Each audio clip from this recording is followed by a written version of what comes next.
Hey everyone, this is Christian Heimel, host of Press Row. Thanks so much for listening to the following broadcast, courtesy of Public House Media.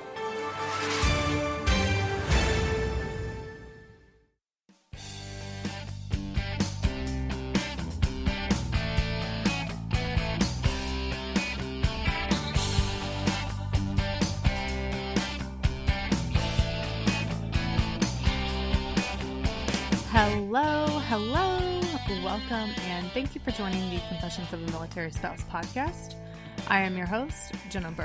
I am a military spouse of 10 years, a mom, and a registered and certified dental assistant. Again, I want to thank you for being here with me today, and if you find that today's episode resonates with you, or you know someone else that could benefit from hearing this episode, I highly encourage you to share it. Also, I love and appreciate any and all feedback, so if you would like to leave some feedback, please feel free to email me at confessionsofamilspouse@gmail.com. You can find me on Instagram at confessionsofamilspouse or on Facebook at Confessions of a Military Spouse. So today I wanted to talk about self-care for military spouses and talk about what I think we as military spouses really want when it comes to self-care. I know in this day and age, self-care is preached a lot, and I think that it's an amazing thing. I think that women in general really need to practice self-care. We are in a world of quote-unquote now, where everyone wants everything done here and now, and we all want instant results, and thankfully we live in a world with modern technology that mostly actually allows us to be able to do that. But it can also become exhausting. So let's talk about self-care and why I think it's so important, not only for military spouses, but for women and moms and everyone else, and why I think what we want as a military spouse might be just a little bit different.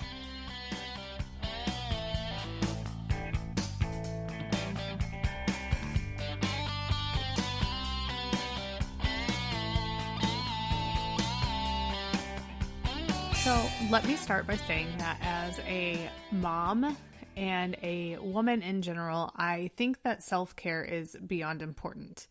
And the reason I think it's so important is because we are in a world where social media is super present and it's right at the fingertips of almost every single person in this world.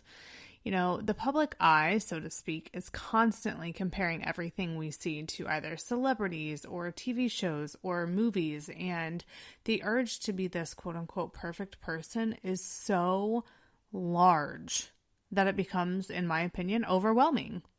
I feel like in today's society, we've forgotten that we're also human beings, and that what we see on social media isn't always an accurate representation of what goes on behind closed doors. So for instance, I am a walking billboard of this and am absolutely calling myself out. I will take 1,000 pictures to get that perfect picture, that one perfect picture to post on social media. Whether it's when I'm taking a selfie and I don't like the 15 double chins I see, or the fact that my lash extensions need a fill and look sparse, or that at 31 years old, my acne is out of control. I have allowed myself to see all of these things as quote-unquote not worthy enough to post on my social media, when in all actuality, those are the things that we need to be posting. People need to know that much like them, almost every person has at least a double chin when taking a photo from the wrong angle. I mean, let's be honest about it. You pretty much see that every time you turn your camera on and that front-facing camera is right there and you weren't expecting it. That sometimes after 30, you develop cystic acne and you have to find a way or 2 or 3 to combat it. And that your lash extensions, oh my gosh, guess what? They fall out over time and they're not always going to look 100% perfect all of the time. And those, you guys, are just a few examples. I recently took a break from social media, and I did this for a few reasons. primarily because I was spending so much time on social media that it was actually taking away from my family and driving this huge rift between each other, between all of us. I wasn't engaged in my family. I was doing the absolute minimum to make it through until our daughter went to bed. And then I was totally binging on social media, not engaging with my husband, not really engaging with my daughter. And all I wanted to do was be glued to my phone. I was also looking at all of these things on social media and comparing my life to them, which in turn was making me absolutely miserable. I would look at fitness people and, I would say, oh, gosh, my body's not fit enough as this person, or my husband didn't randomly buy me flowers, so he wasn't showing me love. So, he must not love me. I put money in for my daughter's class party instead of being the super perfect Pinterest mom and making something for it. I was literally allowing myself and social media to run and ruin my life. The other thing that I did was that I stopped posting things of my life, so to speak. I felt pretty lost in a sense, to be honest. And so if I posted on social media, it wasn't really much. Usually it was about my podcast. And I did that because I didn't feel worthy. I had spent pretty much 2 years of my life building a name for myself as this health and fitness enthusiast. But when I went through a really, and I mean really hard time where I pretty much lost all of who I was, I stopped working out because of everything that was going on. And then we PCS'd, which added to it. I wasn't eating healthy because we PCS'd and I was making excuses. I had also, in a sense, lost all of my friends because we'd moved. We had moved to a brand new place. I had started a brand new job and I just felt that sense of not knowing who I was creeping back up. So I didn't post because, again, I didn't feel like my posts were worthy enough and they weren't going to inspire somebody enough. And looking back now, in all actuality, that's when I should have been posting and talking about my struggles and everything that I had gone through. Everything that I had worked for as far as health and fitness were concerned in 2 years was lost. It was almost all lost in 2 months. And I'm not even joking. Physically, I was creeping up towards my highest weight recorded. I had gained all of my midsection problem areas back. I had no energy and my diet was total crap. And I felt confused and lost again about who I was. And it was frustrating because I had told myself when I started my journey 2 years ago that I would never let myself go again and I would never let myself get to that point again. But yet, there I was. And then one day, literally out of the blue, a good friend of mine asked me to do basically a Zoom meeting with her in the mornings and work out together, which is something I had done previously when I started, which I think really helped in my accountability. To be honest, though, I thought she was crazy because we have an hour time difference and I work out at 5:30 in the morning, which meant she would have been working out at 4:30 her time. And I was like, ain't nobody crazy enough to do that. But honestly, she agreed. And it was in that moment that she truly saved me from going further down a rabbit hole that I was headed towards. And I am forever grateful for literally that one simple message. And I'm a really private person when it comes to things like this. I am always smiling and generally always in a good mood unless I'm hungry. So I don't open up and talk about things like this because I am one of those people that I don't want to burden other people, but somehow she just knew that I needed her. So, why does all of this matter and what does it have to do with self-care? Well, actually a lot.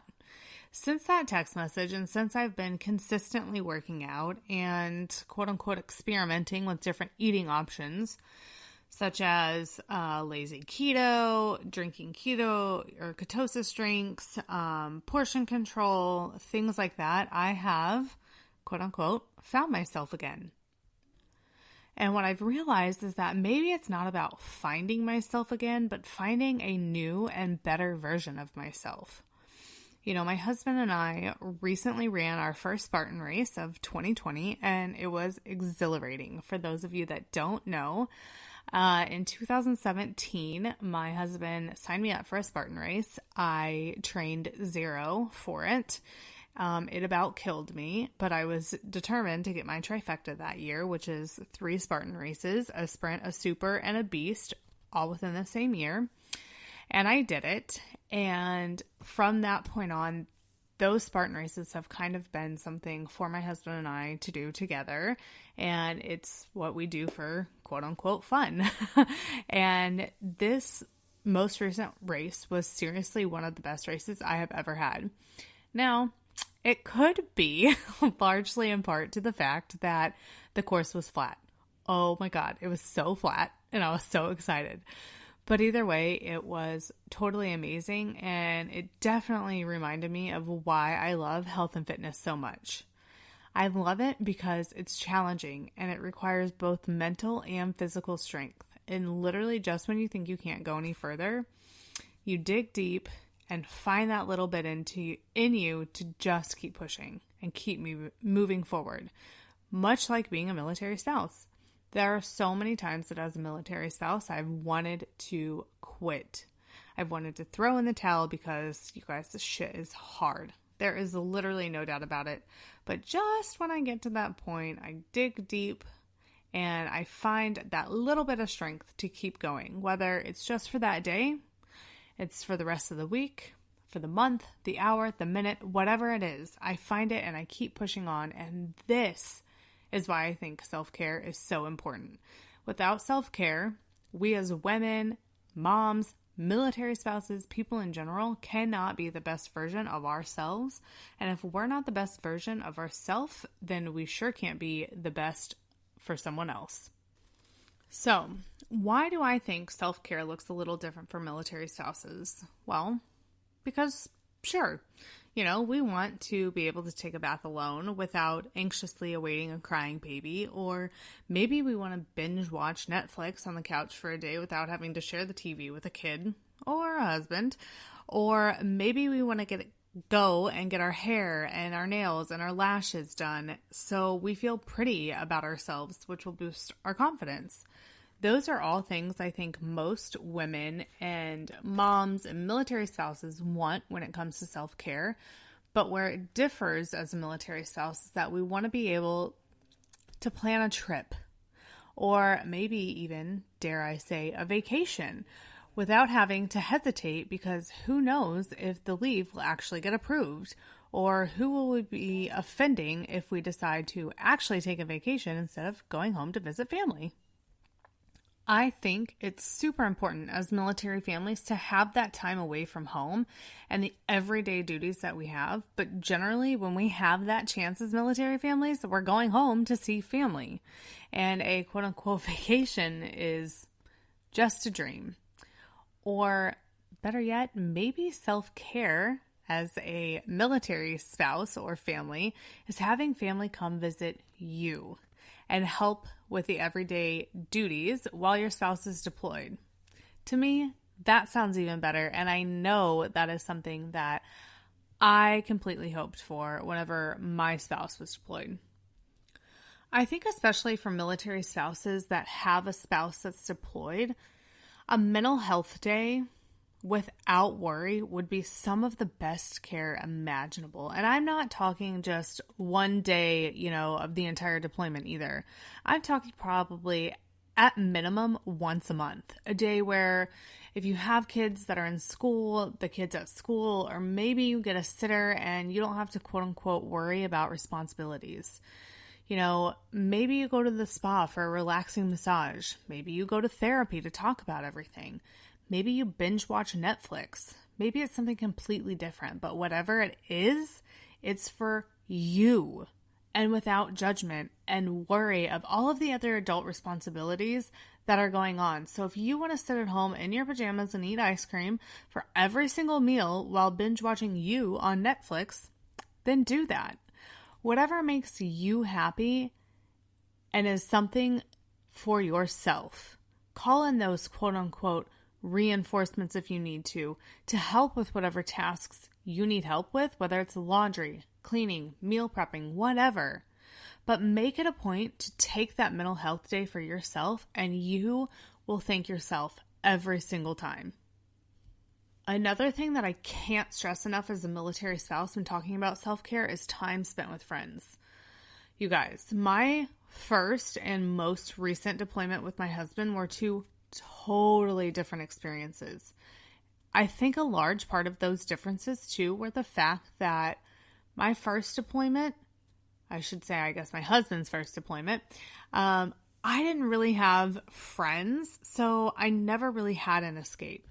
I didn't have an escape from my child, an escape from my house, an escape from anything. It was 24/7 mom and work life, where the only other adult interaction I had was when I was at work and talking to patients, which I loved, but it also wasn't necessarily for me. I love what I do. I love it so much. Don't get me wrong. Otherwise, I wouldn't be doing what I do. Promise. Because if you knew how many times people walked into the dentist office and said, not to be rude, but this isn't my favorite place to be, I would definitely be gone.